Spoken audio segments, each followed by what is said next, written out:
लोग बात करने वाले हैं वॉशिंग मशीन प्रोग्राम के बारे में। ये लेक्चर नंबर 41 है और इससे पहले 40 लेक्चर्स अपलोड हो चुके हैं, जिसमें से 10 लेक्चर पब्लिक हैं और 30 लेक्चर प्राइवेट हैं। आप अगर चाहते हैं फुल लेक्चर सीरीज़ का एक्सेस तो आप मुझे नीचे दिए हुए नंबर पे 9027276360 पर कांटेक्ट कर सकते हैं। तो वॉशिंग मशीन के प्रोग्राम में दोस्तों कुछ पुराने कॉन्सेप्ट जो मैंने पहले पढ़ा चुका हूँ वो भी इंक्लूड हैं और वो लेक्चर पब्लिक भी हैं, जैसे कि कास्केडिंग टाइमर का कॉन्सेप्ट है, जैसे मेमोरी का कॉन्सेप्ट है, वो मैंने पब्लिक कर रखे हैं। तो आपको अगर इस वीडियो में कोई भी डिफ़िकल्टी आती है तो आप उन लेक्चर्स को देख सकते हैं, जैसे कि कास्केडिंग टाइमर वाला 15 लेक्चर है और मेमोरी वाला लेक्चर मैंने अभी रिसेंटली अपलोड किया है। ये प्रोग्राम है हमारे पास। तो प्रोग्राम में क्या कहा गया है, मेरे पास एक पुश बटन है और मैं इस पुश बटन को जैसे ही प्रेस करता हूँ 5 सेकंड के लिए वाटर जो है, पानी जो है वो वॉशिंग मशीन में गिरे और 5 सेकंड के लिए सर्फ गिरे। उसके बाद जब ये 5 सेकंड के लिए वाटर और सर्फ गिर चुका हो, फिर मेरी जो वॉशिंग मशीन की मोटर है वो 2 सेकंड के लिए फॉरवर्ड स्पिन करे, यानी कि फॉरवर्ड डायरेक्शन में घूमे, और 2 सेकंड के लिए बैकवर्ड डायरेक्शन में घूमे, और ये प्रोसेस 10 बार रिपीट। उसके बाद आपके पास एक बटन हो जिससे आप इस प्रोसेस को रीसेट कर सकते हैं। तो ये आपका प्रोग्राम है, ये मैंने आपको समझा दिया। अब आप क्या करिए, इस वीडियो को यहीं रोकिए और अपने आप इस प्रोग्राम को ट्राई कीजिए और देखिए कि आपका जो आउटपुट है वो इस हिसाब से आ रहा है कि नहीं आ रहा है। अब हम दोस्तों इसका जो लॉजिक है, लैडर लॉजिक है, वो RS लॉजिक्स में हम लोग इम्प्लीमेंट कर सकते हैं। तो हम लोग जाते हैं RS लॉजिक में और RS लॉजिक्स को ओपन करते हैं।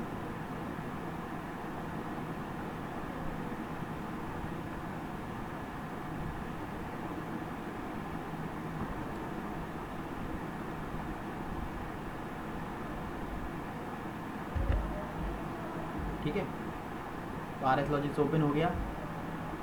तो हम इसको ओपन करते हैं। तो सबसे पहले आपको क्या करना है, फाइल में जाके न्यू फाइल खोलनी है और माइक्रोलॉजिक्स 1100 सीरीज़ V को सिलेक्ट करना है। आपने ओके कर दिया और यहाँ पे आपने ये क्लिक किया और नॉर्मली ओपन स्विच लिया। ठीक है, और आपने इस पुश बटन को एड्रेस दिया i:0/0। ये एड्रेस आप देख सकते हैं, यहाँ पे डेटा फाइल में सारे एड्रेस लिखे होते हैं। अगर ये पहला पुश बटन है तो इसलिए मैंने दिया i:0/0। अगर ये दूसरा पुश बटन होता तो मैं देता i:0/1, है ना। ऐसे ही आप जितने भी पुश बटन अलग अलग यूज़ करें उनका एड्रेस अलग अलग होना चाहिए। राइट क्लिक करके हम एडिट डिस्क्रिप्शन में इसको बना सकते हैं। ये स्टार्ट बटन है हमारा, ठीक है, स्टार्ट। ओके कर दिया मैंने। इसके साथ मैं मेमोरी लगाऊंगा। मेमोरी क्यों लगाऊंगा, क्योंकि यहाँ पे मैं टाइमर यूज़ कर रहा हूँ और टाइमर को कांस्टेंट इनपुट चाहिए होता है। कांस्टेंट इनपुट के लिए हम क्या यूज़ करते हैं, लैचिंग यूज़ करते हैं। लैचिंग करते हैं मेमोरी की और उस टाइमर को जो इनपुट देते हैं वो लैच्ड मेमोरी से देते हैं। ठीक है, ये भी मैं आपको अभी रिसेंट में एक लेक्चर बनाया था, उसमें मैं आपको एक्सप्लेन कर दूँगा। तो हमने यहाँ पे इसकी लैचिंग कर दी मेमोरी की 3:0/0। उसके बाद ये मैंने डाल दिया यहाँ पे, ये मेमोरी हमारी मेमोरी। ओके, अब हम ले लेते हैं एक स्टॉप बटन।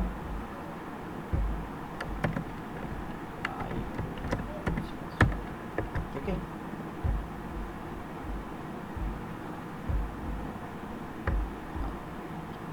इतना मैंने किया। अब उसके बाद मैं लेता हूँ नॉर्मली ओपन स्विच और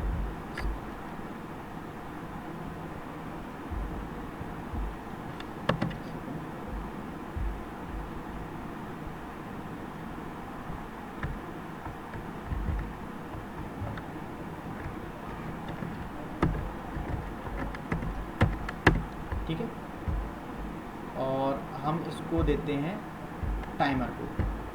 अब ये टाइमर 5 सेकंड का टाइमर है दोस्तों। यहाँ पे मैंने टाइमर का एड्रेस दे दिया T4:0 और यहाँ पे प्रीसेट वैल्यू में दे दिया मैंने 5 सेकंड, क्योंकि मुझे 5 सेकंड के लिए दोस्तों वाटर और सर्फ को वॉशिंग मशीन में गिराना है। अब ये टी ऑन टाइमर है। टी ऑन टाइमर आप जानते हैं, टी ऑन टाइमर की जो डन बिट है वो 5 सेकंड के बाद ऑन होगी। 5 सेकंड के लिए नहीं, 5 सेकंड के बाद ऑन होगी। लेकिन हम जानते हैं कि कैसे हम 5 सेकंड के लिए इससे आउटपुट ले सकते हैं। टी ऑन टाइमर बेसिकली क्या करता है, उसकी जो डन बिट है अगर आप उसको नॉर्मली ओपन की तरह यूज़ करेंगे ना तो वो 5 सेकंड के बाद ऑन होगी, लेकिन उसका भी तरीका है कि हम उससे 5 सेकंड के लिए काम ले सकें, क्योंकि हमारा जो पर्पज़ है वो क्या है, 5 सेकंड के लिए पानी वॉशिंग मशीन में गिरे। तो इसको भी हम यूज़ कर सकते हैं, इसकी डन बिट को हम नॉर्मली क्लोज की तरह यूज़ कर सकते हैं, जिससे हमें जो आउटपुट है वो 5 सेकंड के लिए मिल जाएगा। तो हम लोग क्या करते हैं, बिट में जाके, और ये चीज़ में हम क्या कर रहे हैं, यहाँ पे क्या कॉन्सेप्ट आ रहा है, ये है टी ऑन टाइमर को हम टी ऑफ टाइमर की तरह यूज़ करना चाह रहे हैं। तो हमने ली T4:0/10, ओके, इतना मैंने काम कर दिया। अब इसके साथ दोस्तों मेरे पास वैसे 3 तरीके हैं कि टी ऑन टाइमर को मैं टी ऑफ टाइमर वाला काम करा सकूँ। टी ऑन टाइमर बेसिकली क्या करता है, अगर उसमें कोई टाइम भर दो तो उसकी डन बिट उतने टाइम बाद ऑन होती है। टी ऑफ टाइमर क्या करता है, अगर उसमें कोई टाइम भर दो तो वो उतने सेकंड तक उसकी डन बिट ऑन रहती है। जैसे मैंने करा 5 सेकंड, तो टी ऑन टाइमर 5 सेकंड के बाद उसकी डन बिट ऑन होगी, और टी ऑफ टाइमर की डन बिट 5 सेकंड के लिए ऑन रहेगी। यहाँ पे हम क्या कर सकते हैं, टी ऑन टाइमर को टी ऑफ टाइमर की तरह यूज़ करने के लिए उसके 3 तरीके हैं। या तो मैं यहाँ पे डन बिट के साथ एक मेमोरी लगा दूँ, ये मेमोरी लगा दूँ। ये मेमोरी इसलिए लगानी पड़ती है कि भाई ऐसा ना हो कि डन बिट से जो है आउटपुट वो इनपुट देने से पहले ही ऑन हो जाए। तो यहाँ पे या तो आप इस मेमोरी को लगा दो, ठीक है, या फिर आप यूज़ कर सकते हो एक और तरीका, यहाँ पे हम लगा देते हैं इसी टाइमर की इनेबल को। तो ये एक नया तरीका है, ठीक है, जो मैंने लेक्चर नंबर 16 में आपको बता रखा है। ये मैंने क्यों कर दिया, जब ये टाइमर की ये इनेबल बिट क्या होती है बेसिकली, जब इस टाइमर को इनपुट मिलेगा ना, तो जब तक इनपुट मिलेगा तब तक ये इनेबल बिट ऑन रहेगी। और हम यही चाहते हैं कि जब टाइमर को इनपुट मिले तभी हमें आउटपुट मिलना स्टार्ट हो, उससे पहले ही नहीं, उससे पहले नहीं चाहते। लेकिन अगर ये इनेबल बिट यहाँ पे नहीं होगी तो जब हमने इनपुट दिया भी नहीं है तब भी हमें आउटपुट मिलने लगेगा। तो क्या होगा, आपने इनपुट दिया नहीं, आपने पुश बटन को दबाया नहीं, उससे पहले आपकी वॉशिंग मशीन में पानी गिरता रहेगा, ठीक है। तो इसलिए यहाँ पे इनेबल बिट लगानी पड़ती है हमें। और तीसरा तरीका दोस्तों एक और है, टाइमर्स टाइम बिट को यूज़ कर लो, ठीक है। वैसे ये अच्छा मेथड है, डन बिट के साथ आप इनेबल बिट को यूज़ करो। और यहाँ पे आप लगा दीजिए 4:0/0, ठीक है। राइट क्लिक करके यहाँ पे एडिट डिस्क्रिप्शन में आप लगा दीजिए, यहाँ पे ये हो गया वाटर इनलेट। तो दोस्तों हम वाटर इनलेट और एक काम करते हैं, इसको अभी हम लोग वाटर इनलेट और सर्फ इनलेट दोनों एक साथ करा लेते हैं, ठीक है।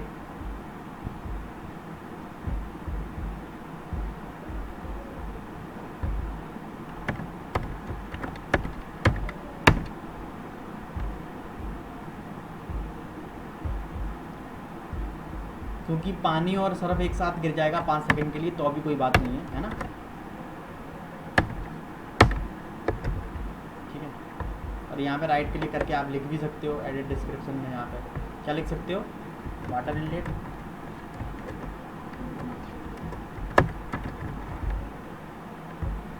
और यहाँ पे आप लिख सकते हो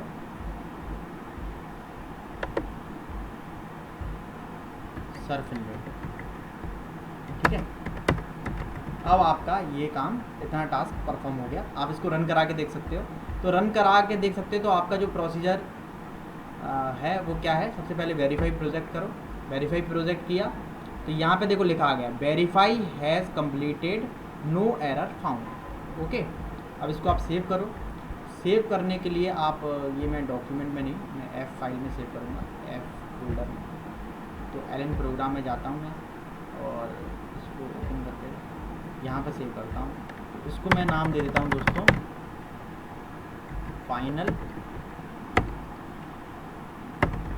वॉश, ठीक है। तो सेव कर दिया मैंने इसको, ये मेरा सेव हो गया। अब आप इम्यूलेटर में जाइए और इम्यूलेटर में जाके आपको यहाँ से ये फाइल सेलेक्ट करनी पड़ेगी, ये केवल एक बार आपको करना पड़ेगा। तो यहाँ पे फाइनल बॉस पे आप गए, ओपन किया और इसको यहाँ पे स्टेशन का नाम दिया और ओके करके आपने इसको रन करा लिया।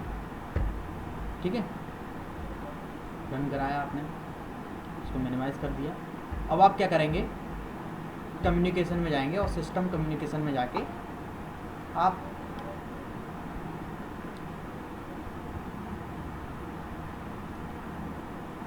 ये टाइम जो लगेगा based on your laptop RAM, ये आपका बीच में टाइम लगेगा।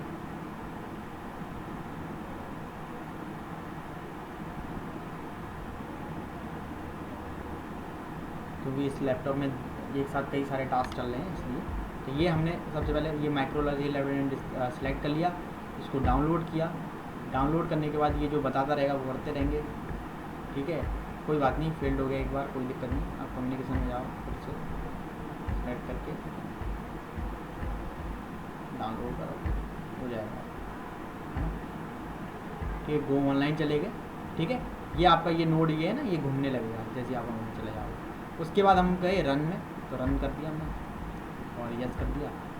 अब क्या है, देखो जैसे ही पुश बटन को दबाऊंगा ये 5 सेकंड के लिए वाटर इनलेट और सर्फ इनलेट दोनों ऑन हो जाएंगे। ठीक है, मैंने क्या किया, फोर्स ऑन और फोर्स ऑफ। अब देखो 5 सेकंड के लिए जो टाइमर है वो चलने लगा और आपका वाटर इनलेट और सर्फ इनलेट ऑन था। फिर से करते हैं, तो इसको फोर्स ऑन करके फोर्स ऑफ कर दो। ठीक है, अब इसको ऑन कर देते हैं। ठीक है, अब देखिए फिर से चलने लगा और यहाँ पे देखिए आप ग्रीन जब तक ये ऑन है तब तक ग्रीन रहेगा। ठीक है, टास्क आपका हो गया। अब आपको क्या करना है, ऑफलाइन जाना है, क्योंकि आपको और भी टास्क इसमें करना है। गो ऑफलाइन। अब टास्क क्या करना है, आपको मोटर को फॉरवर्ड 2 सेकंड के लिए फॉरवर्ड कराना, स्पिन कराना है और 2 सेकंड के लिए रिवर्स ऑर्डर में स्पिन कराना है। तो आप क्या करते हो, यहाँ पे जाते हो और आप अब यहाँ पे आप लेते हो एक नॉर्मली ओपन स्विच और इसको एड्रेस आपको देना है T4:0 डन। ओके, अब ये मैंने क्यों दिया, ये मैंने इसलिए दिया क्योंकि 5 सेकंड के लिए वॉशिंग मशीन में पानी और सरफ गिर रहा था। तो जब 5 सेकंड के लिए सरफ और पानी वॉशिंग मशीन में गिर चुके तब आपका फॉरवर्ड मोटर घूमनी चाहिए। तो क्यों ना हम जो टाइमर है हमारे पास उसको ऐसा इनपुट दें जो 5 सेकंड के बाद ही आए, है ना। तो 5 सेकंड के बाद कौन सा इनपुट आएगा, 5 सेकंड के बाद इनपुट आएगा अगर हम टी ऑन टाइमर को, ये हमारा जो टाइमर है इसकी डन बिट को अगर हम डन बिट से अगर हम इनपुट दें तो हमें जो इनपुट है वो 5 सेकंड के बाद मिलेगा। ये बेसिकली कास्केडिंग ऑफ टाइमर का कॉन्सेप्ट है। तो यहाँ पे हमने टाइमर लगा दिया, एक टाइमर लेते हैं टी ऑन टाइमर। इसमें मैं ये मेरा टाइमर जो है वो है T4:1 और यहाँ पे प्रीसेट वैल्यू मैंने ले ली 2। ठीक है, ओके कर दिया और यहाँ पे मैं अब आउटपुट ले लूँगा इससे। देखो मोटर सेम है लेकिन उसको डिफरेंट तरह से आउटपुट मिल रहा है। एक फॉरवर्ड उसकी बाइंडिंग है उस पर मिल रहा है, जिस बाइंडिंग पे अगर हम करंट देंगे तो मोटर फॉरवर्ड स्पिन करे, और एक दूसरी बाइंडिंग है जिस पे हम करंट देंगे तो वो रिवर्स में रोटेट करेगी। तो हम लोग क्या कर रहे हैं, एक यहाँ से जाके अब हम यहाँ पे आउटपुट कनेक्ट कर देते हैं। तो हम नॉर्मली हमें क्या चाहिए, 2 सेकंड के लिए ही चाहिए, 2 सेकंड के लिए फॉरवर्ड मोटर घूमे। तो इसलिए हम क्या करेंगे, वही सेम चीज़ ना, T4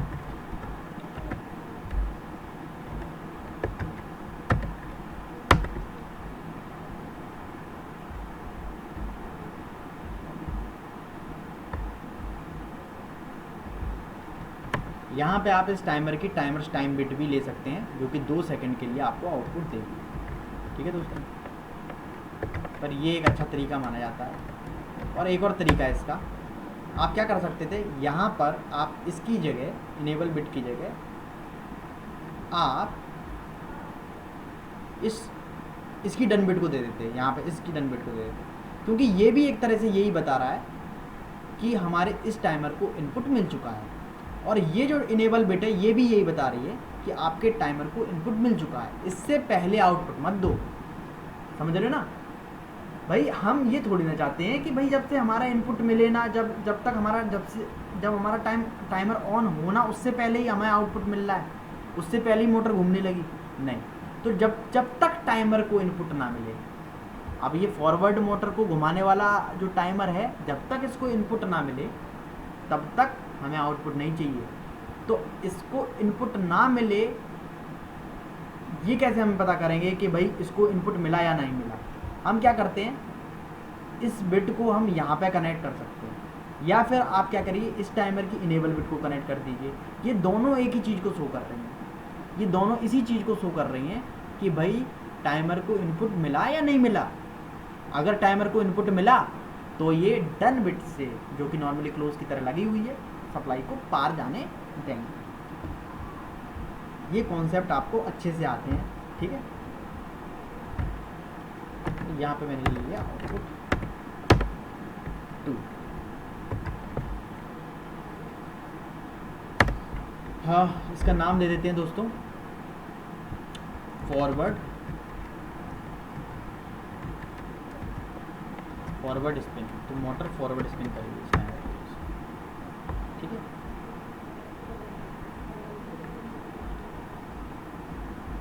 अब हम लेते हैं बैकवर्ड स्पिन के लिए, ठीक है। अब ये कास्केडिंग कर रहा हूँ बेसिकली मैं। कास्केडिंग मतलब अगर हम चाहते हैं टास्क 1 के बाद टास्क 2 हो, तो टास्क 1 के आउटपुट को एज अ इनपुट यूज़ करेंगे टास्क 2 के लिए, ठीक है। तो यहाँ पे हम, हमारा ये वाला टाइमर है, इसकी डन बिट को हम एज अ इनपुट यूज़ करेंगे, है ना। तो ये सब कास्केडिंग चल रही है, ऊपर से लेके नीचे तक कास्केडिंग चल रही है, क्योंकि पहले सरफ गिरे, पहले पानी और सरफ गिरे, उसके बाद मोटर घूमे फॉरवर्ड, फिर उसके बाद बैकवर्ड। तो ये 3 टास्क हैं जो कि हमें कास्केड करने हैं। कास्केड क्यों करने हैं? कि भाई पहले हमारा पानी और सरफ गिरे, उसके बाद ही मोटर फॉरवर्ड घूमे, और उसके बाद बैकवर्ड घूमे। तो जो टास्क 2 है उसके आउटपुट से हमें पता चलेगा कि भाई हमारा टास्क 2 कंप्लीट हो गया, तो उसके आउटपुट को एज अ इनपुट यूज़ कर लेंगे तीसरे टास्क के लिए, है ना। तो ये मैंने कर लिया, और यहाँ पे एक टाइमर लगा दिया, यून टाइमर 2 सेकंड के लिए। तो ये हो गया T4।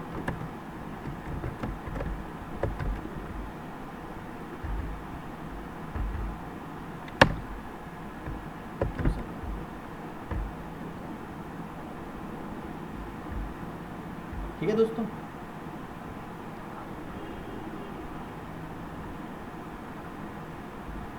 यहाँ से अब हम लोग क्या करेंगे,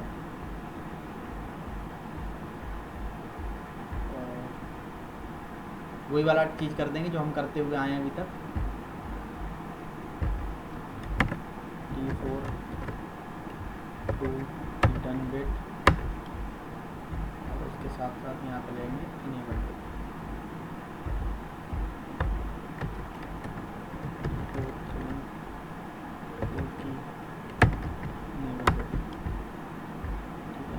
उसके बाद मैंने आउटपुट लगाया,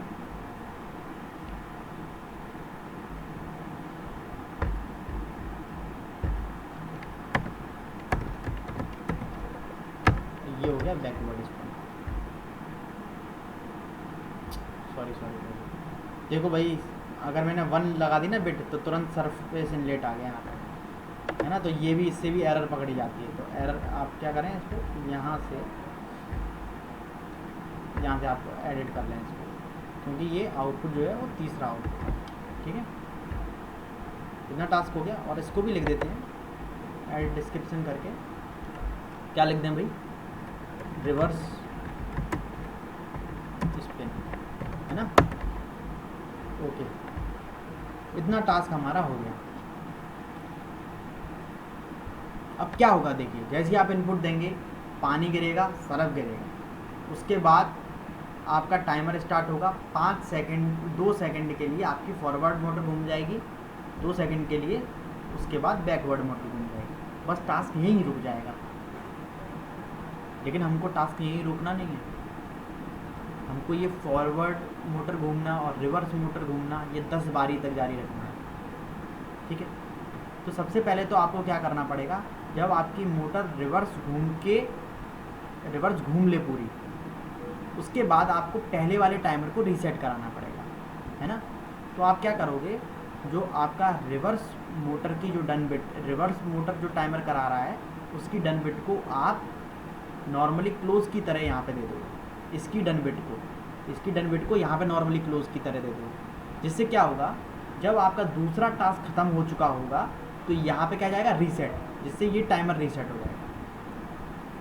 बस इस टाइमर को रीसेट कर दो, ये अपने आप हो जाएगा। क्यों हो जाएगा ये अपने आप, क्योंकि इसकी जो डन बिट है वो यहाँ पे लगी हुई है, इसकी जो डन बिट है ना वो यहाँ पे लगी हुई है। तो अगर इसको रीसेट कर दोगे तो डन बिट 0 हो जाएगी, और ये भी फिर ये 0 सिग्नल भेज देगा यहाँ पे, इसकी भी डन बिट रीसेट हो जाएगी।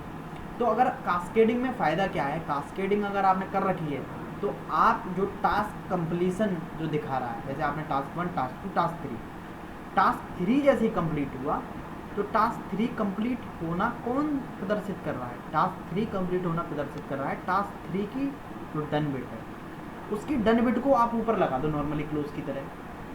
तो वो क्या करेगी, एक बार सबको रीसेट कर देगी, जिससे आपका एक श्रृंखला बन जाएगी। ये टाइमर रीसेट, इसकी डन बिट रीसेट, अब ये भी रीसेट, ये भी रीसेट। ये कॉन्सेप्ट मैंने आपको 18वें लेक्चर में बहुत अच्छे से समझाया है।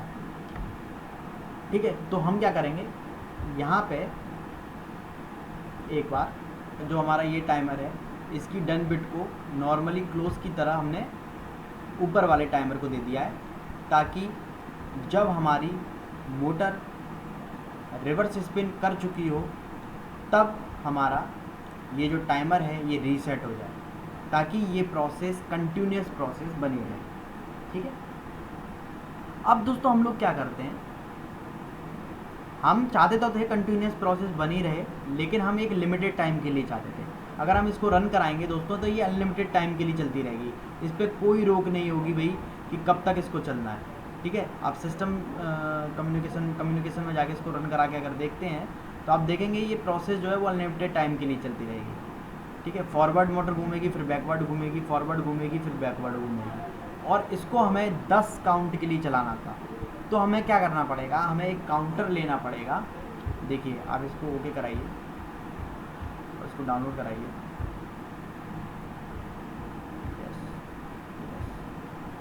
ठीक है, आप इसको रन कराइए, और यहाँ से मैं आपको फोर्स ऑन करके देखता हूँ, फोर्स ऑन। ठीक है, यहाँ पे देखिए, ये देखिए, फॉरवर्ड रिवर्स ऐसे चलती रहेगी अनलिमिटेड टाइम के लिए। तो हमें क्या करना है, इसको हमें अनलिमिटेड टाइम के लिए नहीं चलाना है, इसे हमें 10 बार चलाना है।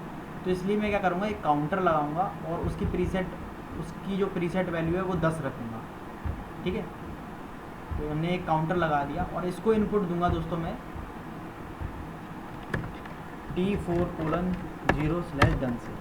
तो इसको मैंने इनपुट इससे क्यों दिया, क्योंकि जो लास्ट मेरा प्रोसेस है वो क्या है, मोटर का रिवर्स घूमना, जो कि इस टाइमर से जा रहा है। ओके, नहीं T4:2। ठीक है, और इससे मैंने कनेक्ट कर दिया आपके काउंटर को, और काउंटर में एड्रेस डाल दिया मैंने C5:0, और प्रीसेट वैल्यू मैंने डाल दी यहाँ पे दोस्तों 10।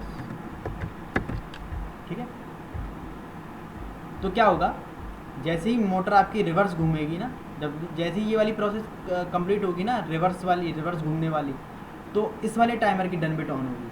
ये दूसरा जो टाइमर है इसकी डन बिट ऑन होगी, और इस डन बिट से सिग्नल जाएगा काउंटर पर। तो जैसे ही मोटर पहला चक्कर लगाएगी, पहले चक्कर का मतलब जैसे ही यहाँ पे एक्यूमुलेटेड 2 होगी, ये डन बिट ऑन होगी, तो ये जान जाएगा यहाँ ये ऑन होगी, यहाँ पे एक इनपुट इस पर चला जाएगा, एक्यूमुलेटेड वैल्यू 1 इंक्रीज कर जाएगी। फिर दोबारा रिवर्स मोटर जब घूम के कंप्लीट होगी तब इस पर एक इनपुट चला जाएगा, और ऐसे ऐसे 5वां राउंड, 6वां राउंड, 7वां राउंड, ये राउंड गिनता रहेगा कि भाई हो चुकी, ये वाला रिवर्स स्पिन मोटर कंप्लीट हो चुकी, फिर दोबारा रिवर्स स्पिन हो चुका। ऐसे ही जब 10वां राउंड होगा फिर से क्या करना है, 10वां राउंड जब कंप्लीट होगा तो इस काउंटर की डन बिट ऑन होगी और इस डन बिट से हमें रीसेट कराना है, रीसेट नहीं कराना, हमको स्टॉप कराना है पूरी प्रोसेस को। तो स्टॉप कराने के लिए हमें क्या करना पड़ेगा, इसको सबसे पहले तो वही हम टाइमर पे दे देंगे, ठीक है। तो हमने यहाँ से देना स्टार्ट करेंगे, तो यहाँ से हमने टाइमर पे सबसे पहले दे दिया C5:0/done,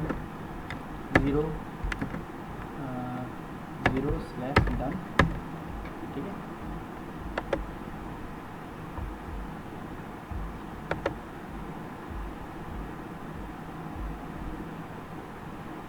यहाँ पे भी मैंने दे दिया ताकि ये फॉरवर्ड स्पिन सारा प्रोसेस रुकना चाहिए ना, इसको हम हर जगह दे देंगे, ठीक है। इसको हमने कॉपी किया, हमने इसको यहाँ पे भी दे दिया, ठीक है। और हमने इसे कॉपी यहाँ पे पेस्ट कर दिया, ठीक है। अब देखिए, अब इसको रन करा के देखते हैं। अब हमारा टास्क कंप्लीट हो गया है और इसको रन करा के हम देख लेते हैं। उसके बाद एक और प्रोसेस बताया कि हमारा 5 सेकंड के लिए ड्रेन हो वाटर। तो ड्रेन करने के लिए हम लोग क्या करेंगे, एक टाइमर और लेंगे जिसमें 5 सेकंड टाइम भरेंगे और जो भी लास्ट प्रोसेस होगी उससे उसे इनपुट देंगे, ठीक है। तो काफ़ी बड़ा प्रोग्राम हो गया है दोस्तों मेरा। आप लोग समझ चुके होंगे जो लोग वीडियो देखते हैं कि ये प्रोसेस कैसे काम कर रही है, ठीक है। जो भी लास्ट प्रोसेस है उससे हमने इनपुट दे दिया, टाइमर लगाया, टी1 टाइमर, और इसमें मैंने टाइम डाला 5 सेकंड, ओके। 5 सेकंड यहाँ पे नहीं डालना, यहाँ पे डालना है T4:3, है ना। फ्री साइड वैल्यू में यहाँ पर टाइम डालना है 5,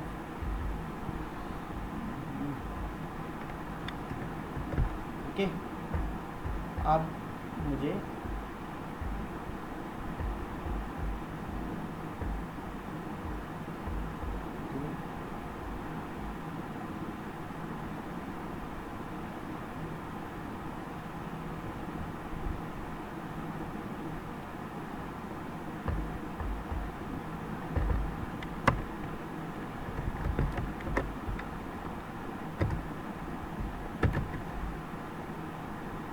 ये भी मुझे जो आउटपुट है 5 सेकंड के लिए चाहिए दोस्तों।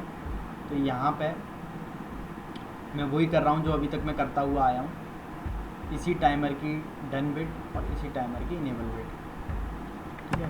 T4:3 इनेबल, है ना। और आउटपुट लगा दूँगा मैं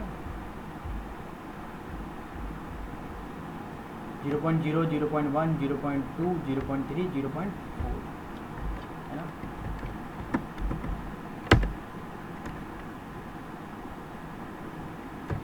तो ये हमें लास्ट में जो ड्रेनिंग है वो हमें मिल गया।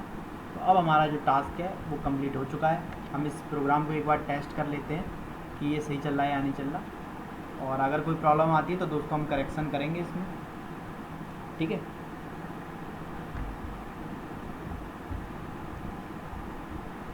आप जाइए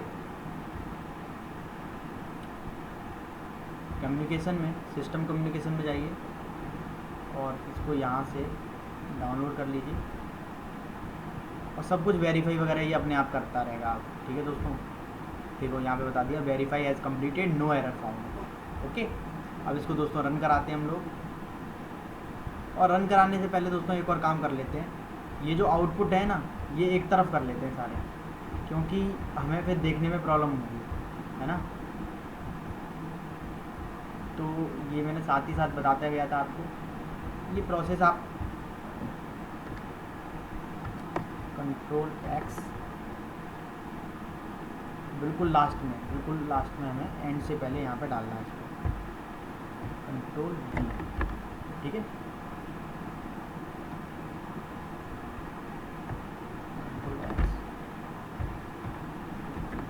ठीक है, ये लास्ट में आ गया। अब फॉरवर्ड और रिवर्स वाला और ले लेते हैं आपको।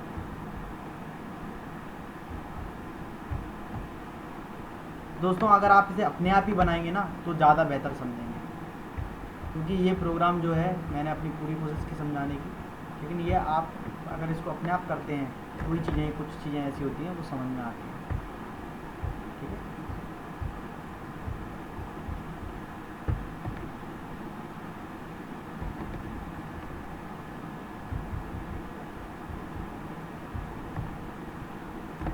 ओके, सारे आउटपुट अब एक तरफ आ गए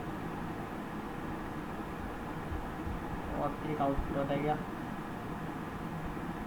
ये वाला।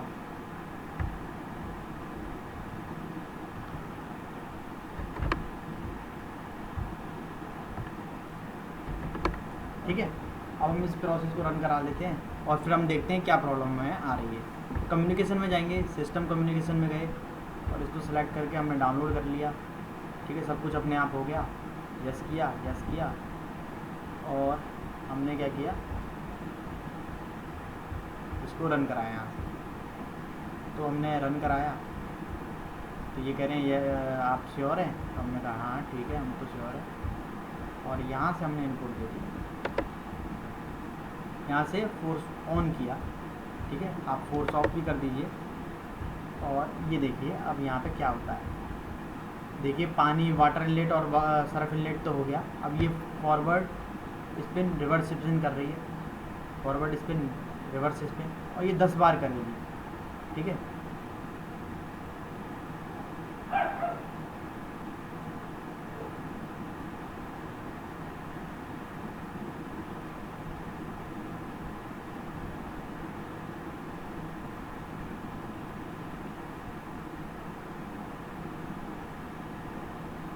और पानी वाटर इनलेट और सर्फ इनलेट तो हमारा हो चुका। ठीक है, अब देखिए अब ड्रेनिंग शुरू होगी 5 सेकंड के लिए। ठीक है, तो 5-10 बार ये काम हो गया, 10 बार ये काम हो गया, 10 बार फॉरवर्ड स्पिन कर गई, 10 बार रिवर्स स्पिन कर गई, उसके बाद आपकी ड्रेनिंग ऑन हुई और 5 सेकंड के लिए ड्रेनिंग हो गई। तो हमारा टास्क दोस्तों कंप्लीट हो गया। अब दोस्तों यहाँ तक आप सोच रहे होंगे हमारा टास्क कंप्लीट हो गया, लेकिन दोस्तों देखो एक और बार इस प्रोग्राम को चला के देखो, तब आपको इस प्रोग्राम में एक एरर पता चलेगी, क्या है एरर। ठीक है, इसको आप क्या कराओगे, रीसेट कराओगे ना, पहले आपने करा दिया इसे रीसेट, तो फोर्स ऑन फोर्स ऑफ और आपने इसे फिर ऑन कराया, फोर्स ऑन। ठीक है, अब देखो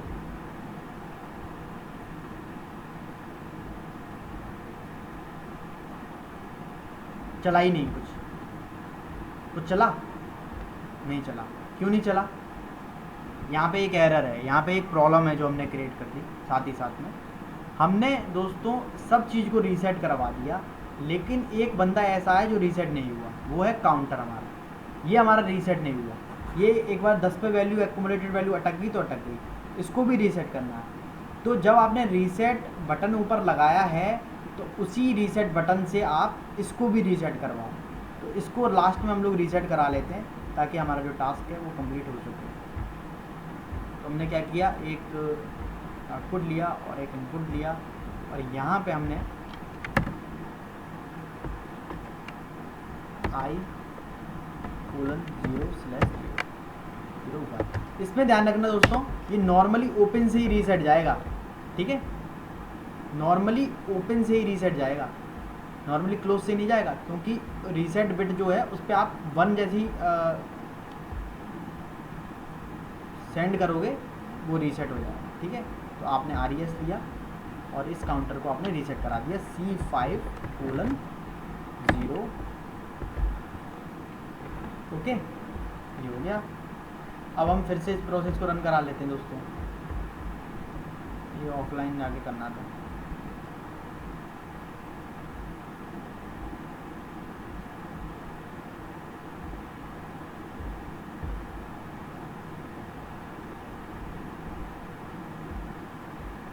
जो भी एडिट करना होता है दोस्तों वो ऑफलाइन जाइए तब करिए, वरना वो चला जाएगा, जैसे हमारा भी जा चुका है। ठीक है, तो कभी कभी ऐसी गलतियां हो जाती हैं, पर कोई नहीं, ज़्यादा बड़ी गलतियां नहीं है ये।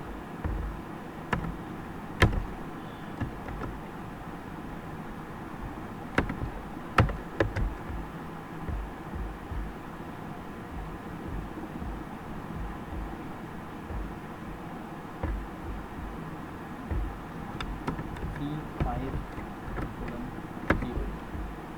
ठीक है। ये हमने रीसेट के लिए बटन लगा दिया। अब देखिए, अब इसको हम लोग क्या करते हैं, और एक और थोड़ा सा करेक्शन और कर देता हूँ मैं। ये जो वाटर इनलेट है और ये सर्फ इनलेट है ना, इसको थोड़ा बढ़ा देते हैं दोस्तों, ताकि हम चीज़ों को आराम से देख सकें। तो इसको मैं दोस्तों 10 कर देता हूँ, ठीक है। अब देखिए, कम्युनिकेशन में जाइए, सिस्टम कम्युनिकेशन में जाके इसको डाउनलोड करा दीजिए यहाँ से, सब अपने आप हो जाता है दोस्तों, है ना। अब इसको रन करा दीजिए यहाँ से, आपने रन कराया, यस, ठीक है। अब देखो आपकी प्रोसेस चलने लगी। अब यहाँ से थोड़ा बहुत हम लोग थोड़ा पानी गिरता हुआ भी दोस्तों देख रहे हैं, तो वाटर इनलेट हो रहा है, सर्फ इनलेट हो रहा है, ठीक है। अब ये बंद हो गया। अब भी आपका फॉरवर्ड स्पिन और रिवर्स स्पिन स्टार्ट नहीं हुआ। क्यों नहीं हुआ दोस्तों? इसको एक बार रीसेट करिए आप, तब स्टार्ट होगा। यहाँ से आपने इसे रीसेट नहीं किया, इसलिए प्रॉब्लम आ रही है।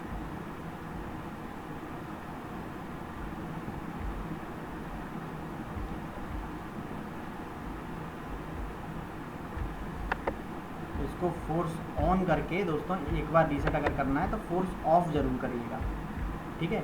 अब देखिए ये वाटर इनलेट सर्फ इनलेट हो रहा है, ये 10 सेकंड के लिए दोनों इनलेट हो रहे हैं। अब फॉरवर्ड स्पिन हुआ, रिवर्स स्पिन हुआ, फॉरवर्ड स्पिन होगा, रिवर्स स्पिन होगा, और ऐसे करते करते 10 टाइम तक होगा। उसके बाद आपका ये ड्रेनिंग स्टार्ट हो जाएगी, और ये बहुत ज़रूरी थी, है ना। मैंने आपको बताया ना इसका क्या यूज़ है, वरना इसके बिना तो आपका काउंटर जो है वो रीसेट हो ही नहीं रहा था।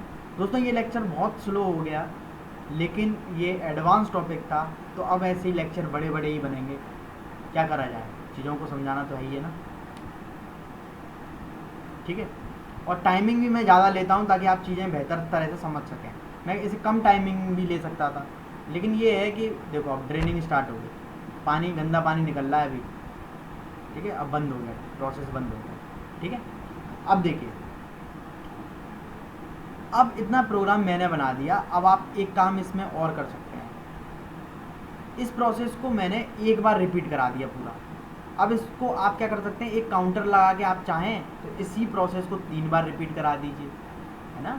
शुरू से लेके लास्ट तक इस प्रोसेस को 3 बार आप रिपीट करा सकते हैं। या आप क्या करा सकते हैं, इसमें आप मूव इंस्ट्रक्शन का यूज़ करके डिफरेंट टाइम मूव करा सकते हैं कि भाई अभी हम चाहते हैं कि 2 सेकंड के लिए ही पानी गिरे वॉशिंग मशीन में, और फिर कभी हम चाहते हैं भाई 5 सेकंड के लिए पानी गिरे, है ना। तो ये सारी चीज़ें आप इस प्रोग्राम को बेहतर बनाने के लिए कर सकते हैं। आई होप ये वीडियो आपको समझ में आया होगा, और आप मुझसे व्हाट्सएप पे पूछ सकते हैं कोई डाउट हो इसके बारे में। Thank you very much.